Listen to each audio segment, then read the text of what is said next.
सद्बुद्धि, सन्मार्ग और कार्य का संकल्प देना, अडिग रहे विश्वास तुम पर, ऐसा अंतः कर देना, मेरे हृदय में आने में तुम्हें कोई संकोच न हो। हे गुरुदेव, मुझे नजरों से दूर कभी न होने देना। हे गुरुदेव, मुझे नजरों से दूर कभी न होने देना। नमस्कार मित्रों, गायत्री चिंतन धारा में आपका स्वागत है। आशा है आप सब कुशल पूर्वक प्रसन्न होंगे।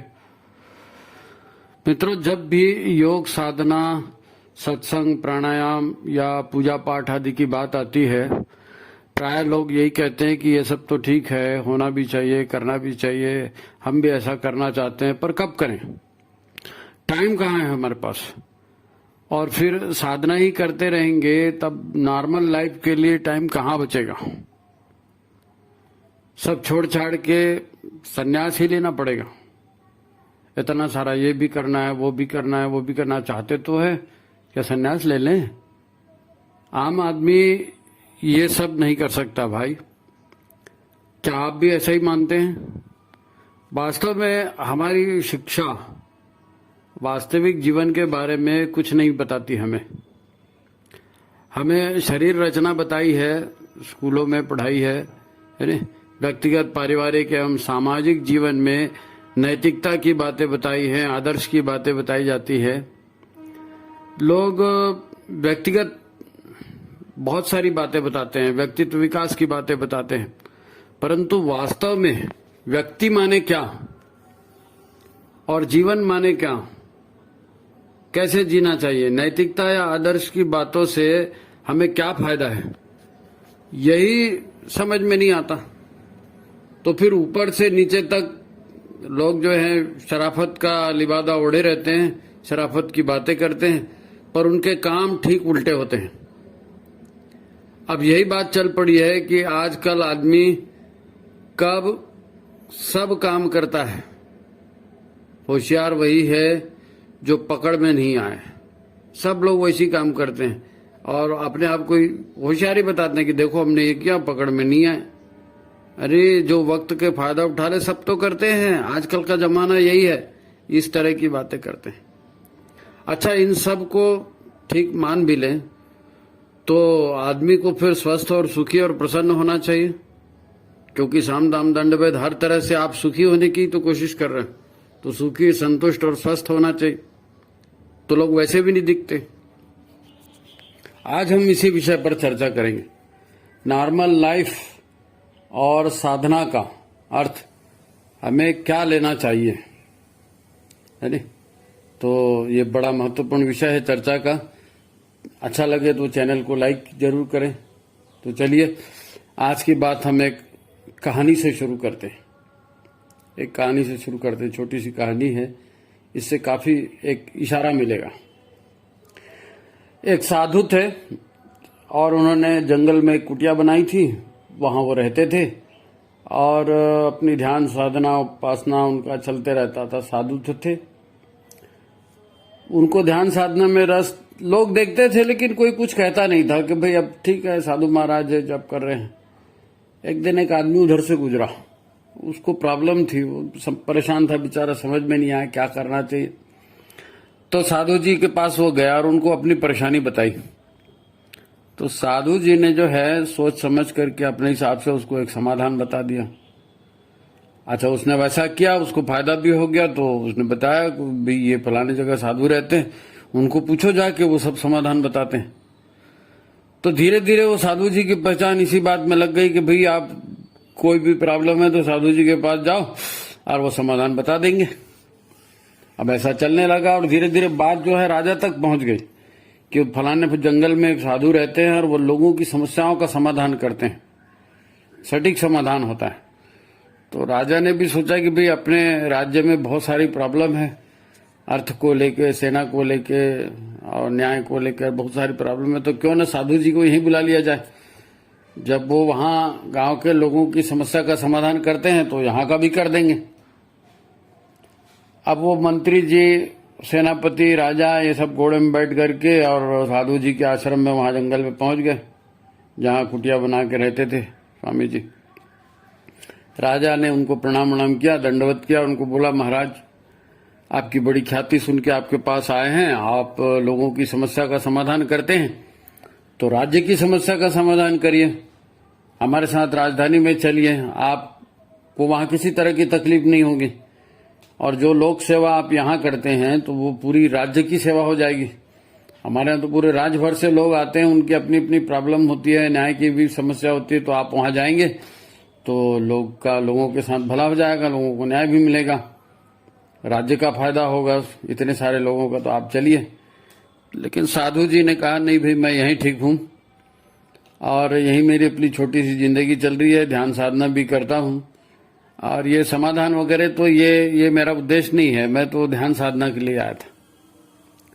लेकिन राजा राजा हैं, मंत्री मंत्री हैं, उन्होंने बहुत सारी बातें बोली और उनको इस बात का ये दिलाया कि भाई आप एक बड़ा सेवा कार्य करने जा रहे हैं, भाई हजारों लोगों की सेवा हो जाएगी।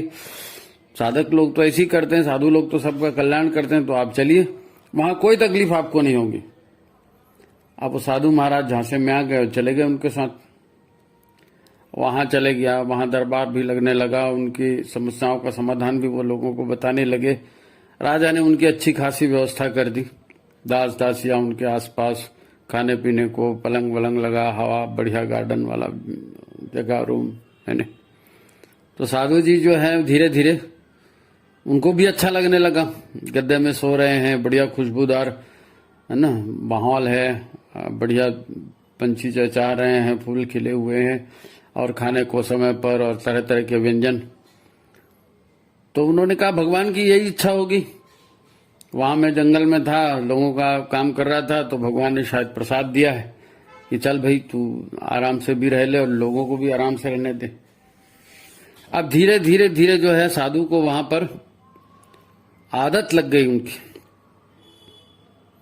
है नी, मेवा मिष्ठान खाना, वो जो भी चाय शरबत जैसा भी वहां व्यवस्था होगी, वो आदत लग गई साधु को। अब धीरे धीरे साधु जी जो है लोगों के बीच में थे, तो राजा क्या करता है, मंत्री क्या करते हैं, लोग क्या करते हैं, ये सारा दिन उनके दिमाग में चलते रहता था। तो उनको लगा कि भाई मैं बहुत बड़ा काम कर रहा हूं और भगवान ने मेरे को पुरस्कार दिया है। एक दिन क्या हो गया, साधु महाराज वहां से गायब हो गए। साधु महाराज गायब हो गए तो राजा ने खोज शुरू की, पुलिस सिपाहियों को भेजा। अच्छा, गायब भी हो गए तो ऐसा नहीं, रानी जी का हार और उनके जेवर जायदाद और पोटली वो पूरी गायब थी। तो साधु महाराज उसको लेके चंपत हो गए। अब चंपत हो गए तो कहाँ जाते हैं, सब जगह तो पुलिस पकड़ने का डर था, तो जंगल में चले गए और चलते चलते चलते बहुत थक गए, तो एक झाड़ के नीचे बैठ गए पोटली लेके और सुस्ताने लगे। अब उनको भूख लगने लगी, इतने में ऊपर से एक फल गिरा। अब साधु महाराज ने उस फल को खाया, फल तो अच्छा था, उसको खाया तो स्वाद भी आया उनको, लेकिन थोड़े देर बाद उनकी तबीयत खराब होने लगी। वो फल जो है वो जड़ी बूटी वाला था, कुछ अब जरूरत नहीं है और फिर भी आप जड़ी बूटियां खाओगे तो कुछ तो प्रॉब्लम होगी। तो साधु जी को वहां तबीयत खराब हो गई। अब उनसे चलते ना बने, कुछ करते ना बने, पानी वानी था नहीं, तो 3-4 दिन वहीं भूखे प्यासे पड़े रहे, उसी में कोई रास्ता नहीं सूझा उनको।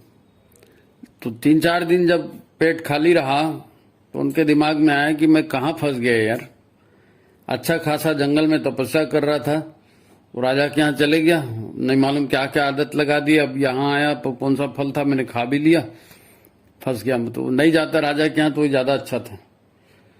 फिर इतने दिन की साधना थी, तो मन जब निर्मल हुआ भूखे रह के, तो उनको लगा कि नहीं ये ठीक नहीं है, भले लड़खड़ाते धड़खड़ाते कैसे भी हो राजा के पास जाते हैं, उनकी धन संपदा वापिस करते हैं। अब वो लड़खड़ाते राजा के पास गए, धन संपदा वापिस की राजा की, उनको कहा माफ करना, गलती हो गई और ये सब का मैं आदी नहीं था, लेकिन यहाँ आकर के रहा तो मेरी आदत बदल गई और ये वृत्ति घुस गई, तो मेरे से अपराध हो गया। तो राजा ने कहा नहीं कोई बात नहीं, अब आप आए हो तो आप सावधान हो जाओ, है नहीं, अब यह अपराध दोबारा मत करना, कम से कम जनता की सेवा हो जाएगी, हमारे गहने गायने तो मिल ही गए, आप पुण्यात्मा हो, रुक जाओ। साधु ने कहा नहीं अब मैं नहीं रुकूंगा, और वो चले गए। अब ये कहानी है। और ये कहानी हमको ये बताती है कि हम साधन सुविधा के लोभ में ऐसे वातावरण अपने चारों ओर बना लेते हैं कि हमारा मूल व्यक्तित्व उसमें खो जाता है नहीं? आप भी अनुभव करते होंगे, पहले हम सब गांव में रहते थे, गांव से ही तो शहर में आए ना। और आज भी गांव की चर्चा होती है कि वहां शादी ब्याह होती है तो पूरा गांव एक साथ आता है, पूरा कोई पर्व आता है तो पूरा गांव एक साथ आता है, सब एक दूसरे के चाचा मामा भावा मैं पिताजी बाबूजी ऐसा सब एक दूसरे को बोलते हैं, बड़े प्रेम से रहते हैं। लेकिन शहर में आ जाते हैं तो टीवी के संपर्क में आ जाते हैं, तो कॉलोनी में आ जाते हैं, सोसाइटी में आ जाते हैं, फ्लैट में आ जाते हैं, तब वही गांव के आदमी है, वही गांव की दिनचर्या वाले यहाँ आकर के फिर पर्दे लग जाते हैं, सोफा लग जाता है, घर के लोगों के कपड़े बदल जाते हैं, है ना, हैप्पी बर्थडे मनाना शुरू कर देते हैं, और नहीं जाने क्या क्या जो वहां नहीं करते थे वो सब यहाँ शुरू कर देते हैं। और उसके बाद क्या होता है, उस माहौल में रहते रहते हम खुद बदल जाते हैं, है ना।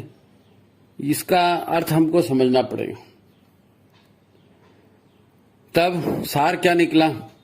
सार ये निकला कि हम क्या कर रहे हैं, इसका परिणाम क्या हो सकता है, इस पर विचार होना चाहिए, है ना। दरअसल नॉर्मल लाइफ की सफलता का अनिवार्य तत्व साधना ही है भाई। नॉर्मल लाइफ की सफलता, नॉर्मल लाइफ यानी क्या है ना। और साधना, जैसे कोई भी गाड़ी होती है ना, तो गाड़ी में हैंडल भी होता है, ब्रेक भी होता है, ताकि आप गाड़ी को कहीं मोड़ सकें, उसकी गति को रोक सकें। तो ऐसा हैंडल और ब्रेक हमारे लाइफ में भी होना चाहिए। तो लाइफ में हैंडल लगाना, ब्रेक लगाना और कब क्या करना है उसको जागरूक रहना, ये साधना का विषय है नहीं। बिना ब्रेक के, बिना हैंडल के गाड़ी नहीं चलाई जा सकती। उसी प्रकार अपने मन और मन की इच्छाओं पर विवेकपूर्ण नियंत्रण ये जरूरी है। अब भोगों का पूरा वातावरण बन जाता है, धीरे धीरे वो आदमी उसी के प्रभाव में आ जाता है, तो फिर मन और मन की इच्छाओं पर विवेकपूर्ण चिंतन नहीं हो पाता, विवेकपूर्ण नियंत्रण नहीं हो पाता। तो साधना क्या है? साधना ये है कि हम अपने मन और अपनी कामनाओं पर विवेकपूर्ण नियंत्रण रखें, सतत जागरूक रहें। हम क्या सोच रहे हैं, कैसे क्या व्यवहार कर रहे हैं, इसका परिणाम क्या होगा, है नी, इसके ऊपर जागरूक रहकर ध्यान देना, यही तो साधना है। साधना का पहला चरण है। साधना का दूसरा चरण है अपने भीतरी सामर्थ्य और भीतरी क्षमता का विकास। भीतरी सामर्थ्य और भीतरी क्षमता का विकास, पहले तो जो है उसी को मेंटेन किया जाए, और दूसरा अपनी क्षमता को बढ़ाया जाए। ये भी साधना है नी, यह भी साधना है। तो यहां पर भी नॉर्मल लाइफ को बेहतर बनाने की ही बात है। जब आपकी ऊर्जा बढ़ेगी, आपकी क्षमता बढ़ेगी, तो आप लाइफ अच्छे से जी सकेंगे। तो साधना जो है ये लाइफ का अनिवार्य अंग है। देखो, मन से ही सब कुछ होता है ना, और मन पर अगर आप नियंत्रण नहीं रखोगे तो आप कैसे सफल होगे। एक विद्यार्थी है, पढ़ाई कर रहा है, टीवी चल रहा है, तो वो क्या करे? टीवी देखे कि पढ़ाई करे, है नहीं। कहीं खा रहे हैं तो ज्यादा खा लें, अच्छा लग रहा है तो मन पर विवेकपूर्ण नियंत्रण जरूरी है, और यही साधना है। साधना कोई अलग से नाक कान पकड़ के बैठना, वही साधना थोड़ी है। साधना तो यहां से चालू हो जाती है, मन पर नियंत्रण ही साधना है।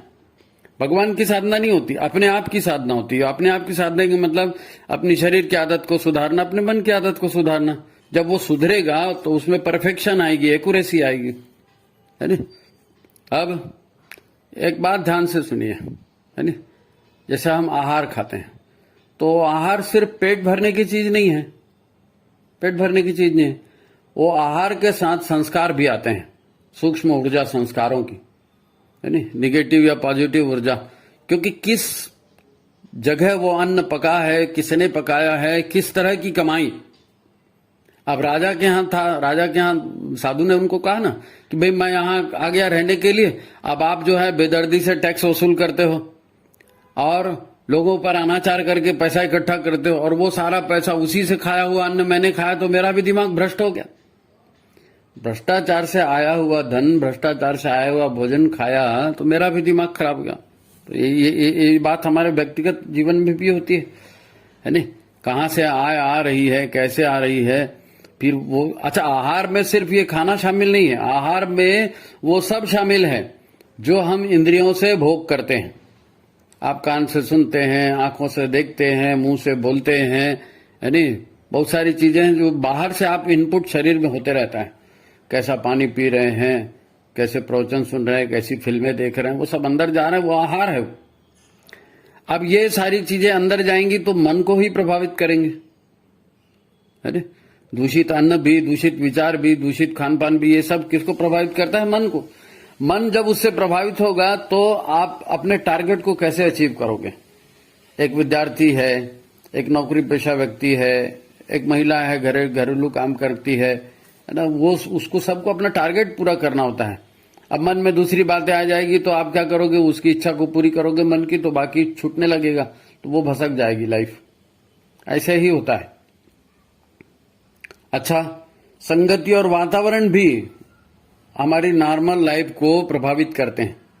आप गांव से शहर में आ जाते हैं, संगति बदल गई, वातावरण बदल गया, तो लाइफस्टाइल बदल जाती है ना, बदल जाती है। गांव का रहने वाला आदमी शहर में आके और ज्यादा मॉडर्न दिखाने की कोशिश करता है अपने आप को। ये सब संगति और वातावरण का असर है। इन सारी बातों पर विवेकपूर्ण नियंत्रण, ये साधना है, ये नॉर्मल लाइफ का आवश्यक तत्व है। साधना नॉर्मल लाइफ का आवश्यक तत्व है। आप अगर बदल जाओगे और आपके व्यवहार अगर खराब हो जाएगा तो उसका असर आपके ऊपर भी पड़ेगा। साधना मतलब ऐसा नहीं कि किसी देवी देवता के सामने बैठ गए और घंटों बैठ गए और ये फूल चढ़ा रहे हैं, वो फूल चढ़ा रहे हैं, वो माला घुमा रहे हैं, वो साधना नहीं है। साधना जीवन साधना की बात हम कर रहे हैं। वो कर सकते हैं तो उसका अलग विधान है, पूजा पाठ का अलग विधान है, जाप का अलग विधान है, वो उसके विधि से करेंगे तो उसका परिणाम निकलेगा। लेकिन सामान्य जो उसको साधना कहते हैं, आप मत सोचो कि हमको साधना नहीं करनी है या हमारे पास साधना के लिए समय नहीं है। अरे आप जी रहे हो ना, तो जो भी काम कुशलता से करना है।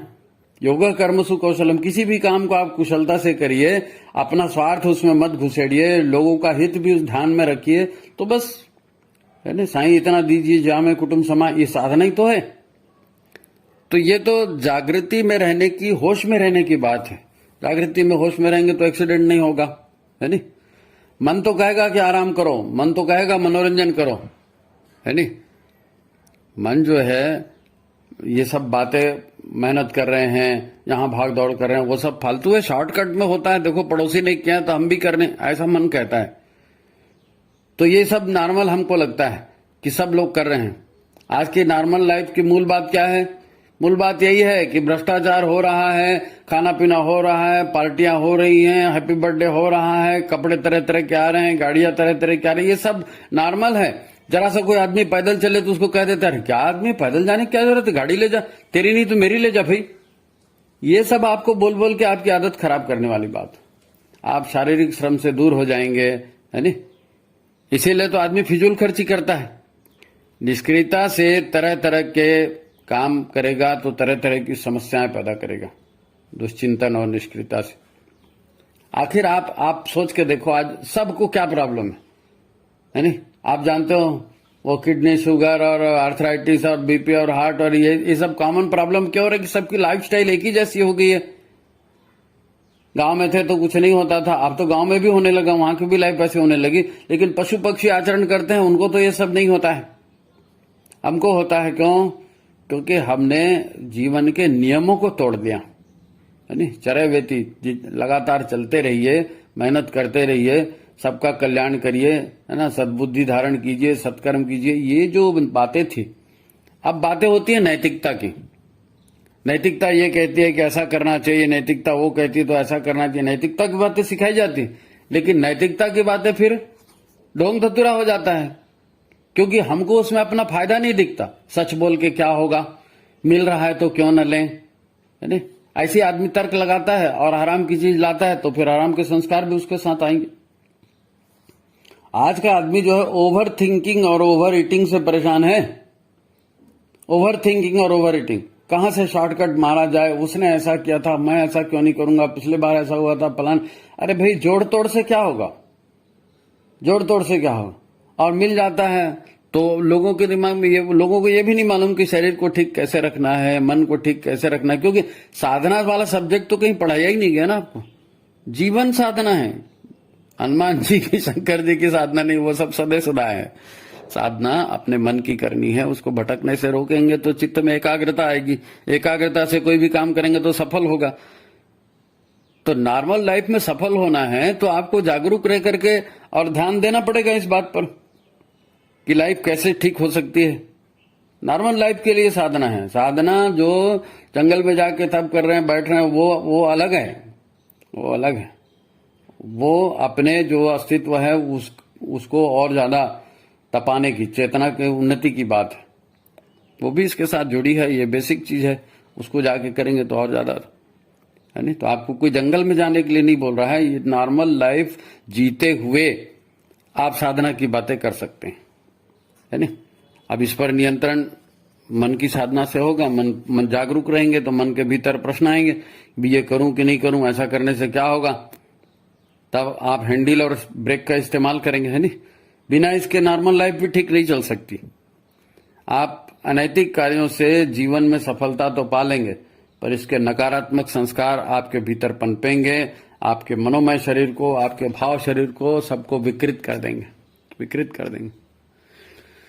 अच्छा, ईश्वर के संबंधित जितने भी ये काम होते हैं ना, पूजा पाठ, ध्यान साधना, लोग बैठते हैं, है ना, पवित्रता के साथ, और ये सब कर्म वगैरह करते हैं, तो ये जो पूजा पाठ की जो संस्कार की बात यहाँ पर हमको कही जाती है, हम सामान्यतः उसको साधना मान लेते हैं, है नहीं, कि ईश्वर की कृपा पाने के लिए, अमुक देवी देवता की कृपा पाने के लिए अमुक का जाप करना जरूरी है, अमुक व्रत करना जरूरी है, फिर ऐसा व्रत होना चाहिए, फिर वैसा व्रत होना चाहिए, कथा कहानी, वो एक अलग आयाम है। और वो सब जो है ना, वो उनका अर्थ क्या होता है पूजा पाठ का, और ये जो श्लोक पढ़ते हैं, आरती चालीसा पढ़ते हैं, इसका क्या अर्थ होता है। इसका अर्थ ये होता है कि अपनी पात्रता का विकास करना, अपनी पात्रता का विकास करना, आपकी जो क्षमता है उस क्षमता को बढ़ाना, आपके नॉलेज को बढ़ाना, और अच्छाई के संपर्क में आएंगे तो सफलता मिलेगी, है ना। सत्य, न्याय, प्रेम, कर्तव्य, करुणा, सेवा, ये सब भाव उभारने के लिए वो सब किया जाता है ना। तो आत्मशक्ति का विस्तार उसमें होगा, पवित्रता का विस्तार होगा। अब आप सोचिए कि यदि साधना के इस तरह का जीवन नहीं रहेगा, अच्छा, और भाव रहित कर्मकांड करेंगे। अब मान लो कर्मकांड आप कर रहे हो, पूजा पाठ भी कर रहे हो, देवी देवता को भी ले आए, अपने घर में मूर्ति फोटो ले आए और कर रहे हो, और आपकी भावना उसके साथ नहीं जुड़ी है, तब योग तो यही है ना, योगा कर्मसु कौशलम। तो कुशलता से पूजा पाठ भी भावना सहित होना चाहिए। भावना रहित हो गया तो फिर नहीं बनेगा, है ना। भाव समर्पण हो ही नहीं रहा है तो वो जो देवी देवता या गुरु महाराज या जो भी आप कर रहे हो पूजा पाठ, उसका भी असर नहीं होगा, है ना। उल्टा दिखावे की लत लग जाएगी कि देखो मैं इतने घंटे जाप करता हूँ, देखो मेरे पास अमुक देवता की फोटो है, इतने बड़े बड़े फोटो लगाए, हम तो पूरा ड्रेस पहनते हैं, हम तो इतने दिन से जुड़े, ये और एक अहंकार वाली बात और जुड़ जाएगी। तो आपको करना चाहे ना, आप मत करो पूजा पाठ, लेकिन जागरूकता से जियो, यानी जो करनी है उसको करो, और जो पूजा पाठ भी कर रहे हैं तो वो भी जागरूकता से करो कि हम जो कर रहे हैं भावपूर्ण ढंग से हो रहा है कि नहीं। अगर नहीं हो रहा है तो वो फिर समय वेस्ट हो जाएगा आपका, वो समय वेस्ट हो जाएगा। अन्न से शरीर बनता है, अन्न के संस्कार, है ना, जीवन व्यवहार की दिशा को तय करते हैं। तो अच्छा खाना मतलब ये नहीं है कि आप प्रोटीन विटामिन उसके डब्बे ला रहे हैं, खा रहे हैं, पी रहे हैं, नहीं। अच्छा भोजन, सामान्य दाल चावल भी खा रहे हैं तो हमारे पुरखे तो वही खाते आए थे, लेकिन उसमें पवित्रता का अंश होता था, भाव ऊर्जा उसमें होती थी, संस्कार उसमें होते थे, तो जीवन भी चलता था। अभी तो सारा का सारा जो जिसको नॉर्मल जीवन कहते हैं ना, इस नॉर्मल जीवन में संस्कार का कोई कहाँ ख्याल रखता है, और वो छाप पड़ते जाती है, छाप पड़ते जाती है। जैसे गांव से शहर में आने के बाद वातावरण बदला ना, वैसे ऐसे ही वातावरण बदलता है। संगत में रह के आदमी शराब पीता है, संगत में रह के जुआ खेलता है, संगत में रह करके फैशन परस्ती करता है, संगत में रह उसके यहाँ लाइफ में जो पार्टी दी गई थी, होटल में दी गई थी, हम नहीं देंगे तो लोग क्या करेंगे। तो ये आप मन के बाहर से निकल के लोगों के दिमाग से चलना शुरू करोगे। जीवन ऐसे नहीं चलता है, नॉर्मल लाइफ जो है वो नॉर्मल ही होना चाहिए। किसी का अनुसरण क्यों करना? आप ज्ञान अर्जित करिए, विवेक अर्जित करिए और अपनी पात्रता का विकास करिए, है नहीं? साधु की कहानी जो है राजा के अन्न और महल से ही प्रभावित होकर, तो वहां की एक माहौल से प्रभावित होकर बदली ना। तो खाना पीना तो बहुत अच्छा मिल रहा था, आज सभी को खाना पीना अच्छा मिलता है, लेकिन सबका दिमाग खराब है, सबका शरीर खराब है। तो साधना जो है नॉर्मल लाइफ के लिए बहुत ज्यादा जरूरी है। नॉर्मल लाइफ ठीक चले इसीलिए तो साधना है। तो साधना के मूल तत्व को जानिए, मूल तत्व को समझिए, और उम्मीद है आपको आज की बात अच्छी लगी होगी। ऐसे अनेक उदाहरण हमारे जीवन में देखने को मिलते हैं, उन पर देखिए, उन पर मनन कीजिए, है ना? मुख्य मार्ग से हम हटे नहीं, क्योंकि स्थूल शरीर ये माध्यम है और सूक्ष्म शरीर ये हमारा वास्तविक शरीर है। इतने सारे कर्मों के संस्कार वहां भरे पड़े हैं, कुसंस्कारों को हटाना है, नहीं तो आदत नहीं बदलेगी। आदत नहीं बदलेगी तो लाइफ में अच्छा टारगेट कैसा मिलेगा? आज सभी लोग वही कर रहे हैं जो पिछले जन्म में उन्होंने किया है। आप देखते होंगे ना, कोई किसी को संगीत में रुचि है वो करता है, किसी को गायन में रुचि है वो करता है, किसी को प्रवचन में रुचि है वो करता है ना? किसी को खेल में रुचि। ये रुचियां आई कहां से? आप पिछले जन्मों से कैरी ऑन करके आए हो। जैसी ये अच्छी रुचियां हैं, अच्छे रुचि में जाएंगे तो अच्छा भी रिजल्ट निकलेगा, लेकिन बहुत सी गंदी आदतें भी तो पिछले जन्म से लेके आते हैं ना। तो अपने आप बोलते हैं ना यज्ञ में एक एक बुरी आदत छोड़िए, है ना? तो ये नॉर्मल लाइफ के लिए है, एक एक बुरी आदत छोड़िए।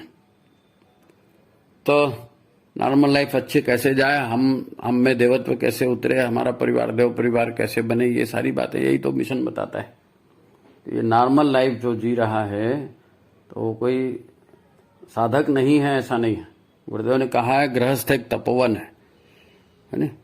ईमानदारी, जिम्मेदारी, बहादुरी, अर्थ संयम, इंद्रिय संयम, विचार संयम, ये जीवन जीते हुए करना है। तो चलो ठीक है, उम्मीद है आपको अच्छा लगा होगा। मित्रों, आप चाहें तो इसको लोगों के पास शेयर करें, लाइक करें, चैनल को सब्सक्राइब करें।